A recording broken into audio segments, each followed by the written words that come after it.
Assalamualaikum warahmatullahi wabarakatuh. Perkenalkan, kami dari kelompok 3 ingin mempresentasikan hasil diskusi kami yang berjudul Hukum dan Peradilan Islam pada masa Turki Utsmani. Kemudian yang pertama itu ada sejarah kerajaan Turki Utsmani.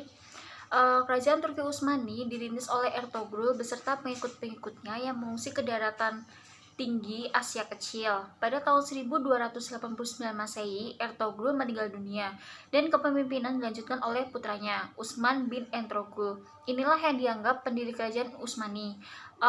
Utsman menyatakan kemerdekaan dan berkuasa penuh atas daerah yang dikuasainya itu pada tahun 1300 Masehi. Nah, ketika Sultan Alauddin atau Raja Seljuk itu terbunuh oleh bangsa Mongol dan Seljuk terpecah-pecah menjadi kerajaan-kerajaan kecil. Karena penguasa pertamanya itu bernama Utsman atau Utsman I, maka kerajaan yang berdiri ini pun dinamakan Turki Utsmani.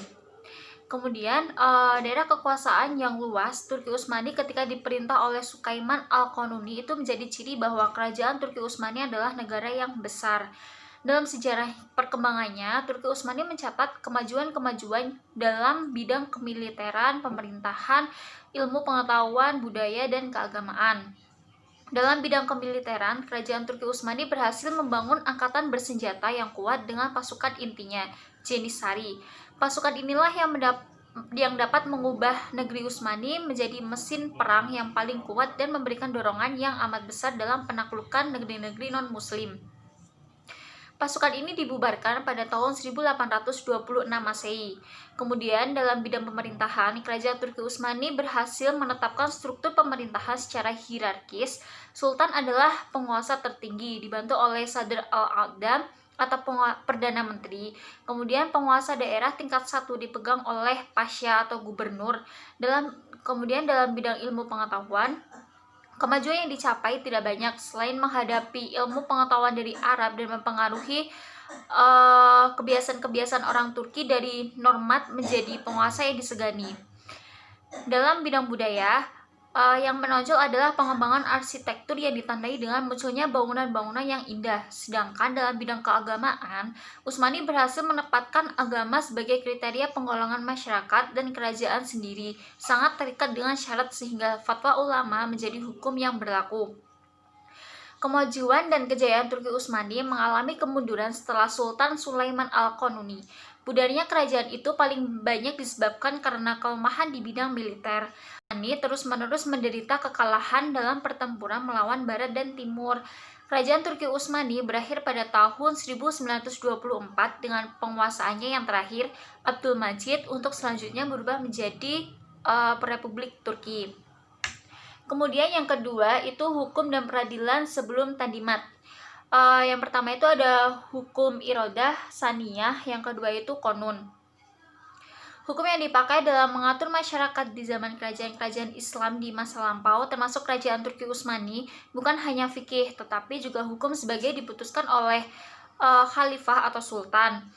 Hukum ini kemudian diberi nama irodah saniyah, yaitu hukum dalam bentuk putusan khalifah atau sultan terhadap perkara-perkara mengenai persengketaan atau pertikaian yang biasa timbul di masyarakat setiap hari. Ada pula hukum yang dibuat oleh rapat-rapat menteri dengan persetujuan khalifah atau sultan, dan ini disebut konun. Konun itu hukum yang dihasilkan dari keputusan-keputusan rapat menteri yang kemudian mendapat persetujuan khalifah atau sultan mengenai soal-soal administrasi negara dan soal-soal politik seperti tentang pemberontakan, pemalsuan uang, pelanggaran hukum, dan sebagainya. Hukum yang disebut konun itu berkembang dengan baik di kerajaan Turki Utsmani. Puncak perkembangannya terjadi pada masa pemerintahan Khalifah Sulaiman I, yaitu pada tahun 1520 sampai 1566 Masehi. Peradilan Islam di kerajaan Turki Utsmani sebelum Tanzimat nampak berhubungan dengan sistem dan struktur pemerintahan. Sultan atau khalifah adalah kepala negara yang sekaligus pula sebagai kepala agama. Kedua sisi ini mengharuskan sultan untuk bertindak dalam kebijaksanaan negara dan kebijaksanaan keagamaan. Dalam kedua kebijaksanaan ini, kewenangan peradilan adalah juga kewenangan khalifah. Secara rinci, pejabat dan kelembagaan-kelembagaan yang ditetapkan oleh sultan dapat diperlihatkan sebagai satu, kelembagaan dalam bidang hukum dan peradilan, itu kekuasaan sultan dalam bidang hukum dan peradilan itu berkaitan dengan urusan politik, militer, dan tata usaha negara. Oleh karena itu, kewenangannya ada dua bagian, yaitu hukum syariah dan hukum non-syariah. Kedua kewenangan ini masing-masing diserahkan kepada lembaga dan pejabat yang berbeda. Kedua kelembagaan ini tuh ada Al-Qadli, itu kelembagaan yang diserahi kewenangan dalam pelaksanaan hukum syariah. Dalam porsi kewenangannya yang lebih khusus terbagi pula pada qadli-qadli tertentu, baik di tingkat pusat maupun di tingkat daerah. Seluruh kekuasaan qadli itu dikepalai oleh qadli al-qadlat yang berkedudukan di tingkat pusat atau ibu kota kerajaan. Yang kedua itu ada syurtoh. Kelembagaan ini diserahi kewenangan dalam pelaksanaan hukum-hukum non-syariah, misalnya konun, bidang keagamaan dan ketertiban, khususnya yang menyangkut tugas-tugas kepolisian. Lembaga ini dikepalai oleh Sahib al-Syurtoh. Secara konkret, tugasnya itu mencegah timbulnya kejahatan-kejahatan kriminal, memeriksa pelanggaran-pelanggaran hukum, dan menghukum orang yang bersalah. Hukum material yang dipakainya dalam hal ini ialah hukum adat setempat. Kemudian yang kedua ada kelembagaan dalam bidang keagamaan.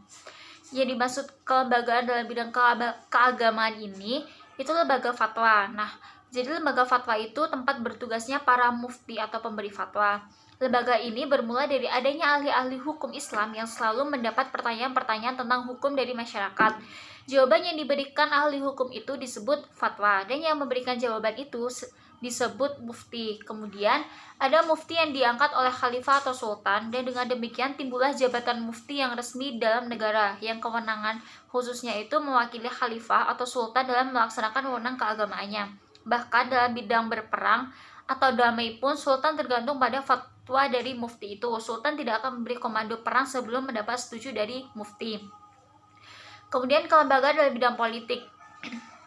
Kelembagaan ini tuh melaksanakan tugas-tugas khalifah atau sultan dalam hal politik dan penyelenggaraannya tugas-tugas duniawi.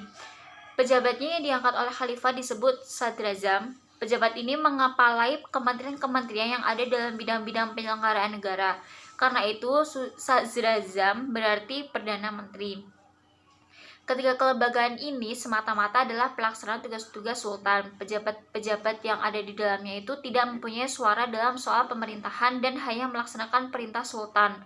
Tugas-tugas pemerintahan yang dijalankan adalah sesuai kehendak sultan. Kondisi tersebut tidak di atas memperlihatkan bahwa kekuasaan sultan meskipun tugasnya dibagikan adalah absolut. Nah, keabsolutan kekuasaan sultan itu baru kemudian dipandang sebagai salah satu faktor yang menyebabkan kerajaan Turki Utsmani itu mundur.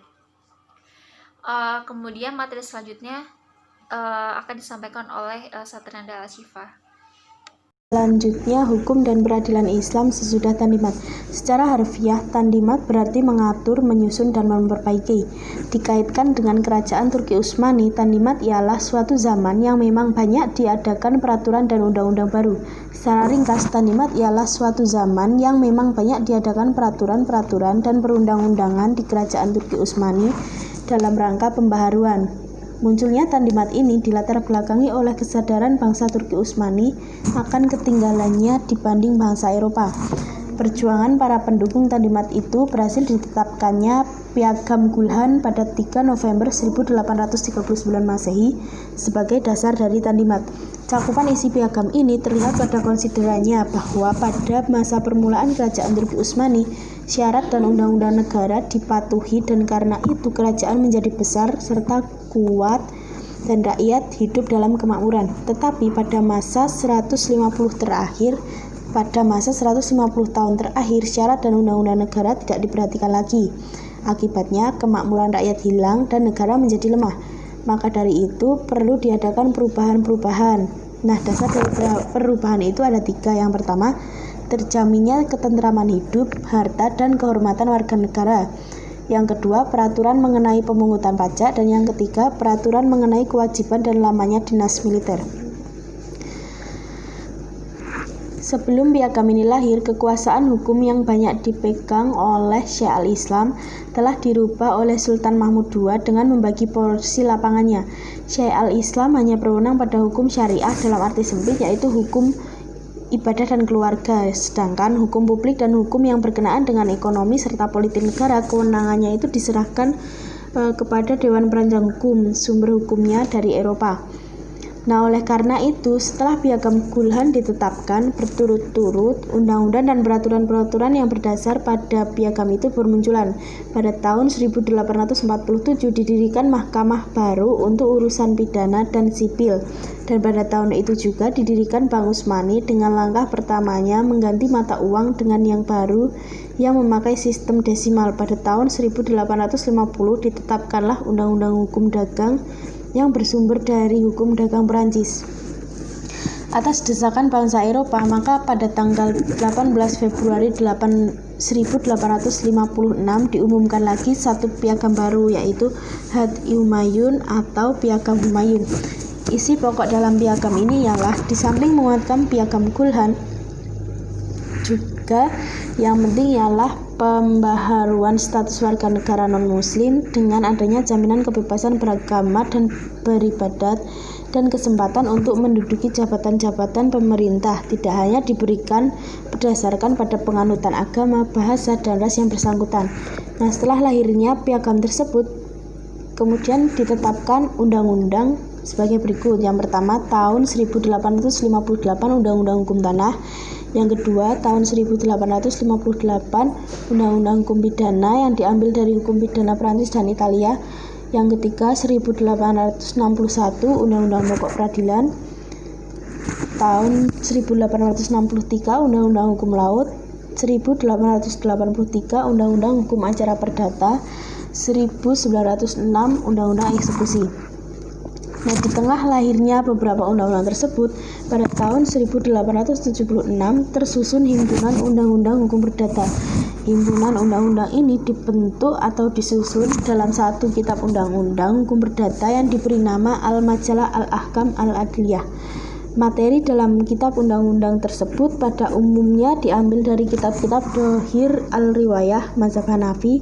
Jika terdapat perbedaan pendapat antara ulama Hanafiyah, baik yang tertuang dalam kitab maupun dalam praktek sehari-hari, maka yang diambil adalah pendapat yang dipandang lebih sesuai dan cocok dengan keadaan, waktu, dan kepentingan atau kemaslahatan umum.